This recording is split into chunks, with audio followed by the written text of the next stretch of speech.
कई लोग ये मानते हैं कि स्पेस में कोई आवाज़ नहीं होती, तो ऐसा बिल्कुल भी नहीं ही दोस्तों। स्पेस में साउंड इलेक्ट्रोमैग्नेटिक वेव्स के फॉर्म में होती है और इन्हें रेडियो वेव के जरिए सुना जा सकता है। तो चलिए सुनते हमारे सोलर सिस्टम के कुछ प्लैनेट्स की आवाज़। Number 1 sun. Number 2 Mercury.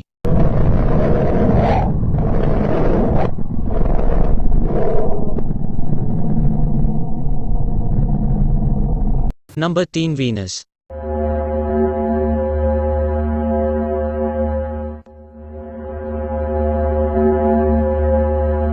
Number 4 Mars.